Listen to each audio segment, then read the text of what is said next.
वो शान से, जालिम कांपे थर थर थर थर सुनकर उनका नाम रे।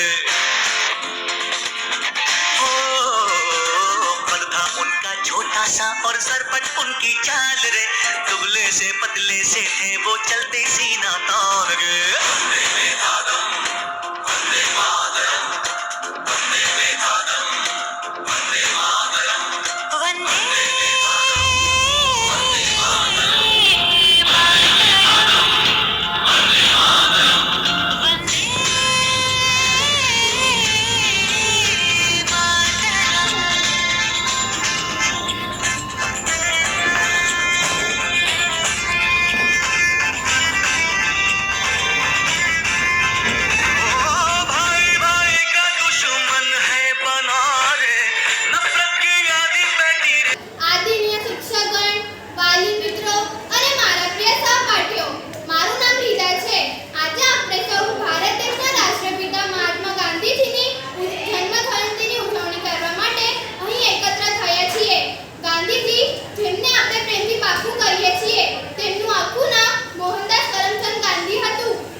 લાલ બહાદુર શાસ્ત્રીજી આપણા દેશના એક મહાન નેતા હતા.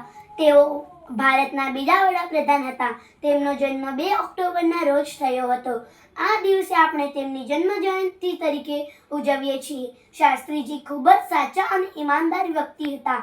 તેઓ હંમેશા સાદું જીવન જીવતા હતા. પોતાના દેશ અને દેશના લોકો પ્રત્યે તેમને ખૂબ જ પ્રેમ હતો. વડાપ્રધાન બન્યા પછી તેમણે દેશ માટે ખૂબ જ સારા કામ કર્યા. તેમનો આપેલો પ્રખ્યાત નારો છે જય જવાન જય કિસાન. જવાન એટલે કે આપણા દેશની રક્ષા કરતા આપણા સૈનિકો, કિસાન એટલે કે ખેતરમાં અનાજ પકાવતા આપણા ખેડૂતો. શાસ્ત્રીજીએ કહ્યું છે કે દેશને મજબૂત બનાવવા માટે આ બંનેનું સન્માન કરવું અને તેમનો વિકાસ કરવો ખૂબ જ જરૂરી છે. આ નારો આજે પણ આપણને પ્રેરણા આપે છે. લાલ બહાદુર શાસ્ત્રીજીએ આપણને શીખવ્યું છે કે હંમેશા સાચા રસ્તે ચાલવું જોઈએ અને દેશ માટે કંઈક સારું કરવું જોઈએ. તેમનો જન્મ જયંતિ પર આપણે તેમને યાદ કરીએ છીએ અને તેમના જેવી સાદગર્યભર્વ જીવન અને બહાદુર બનવાનો સંકલ્પ કરીએ છીએ. ધન્યવાદ.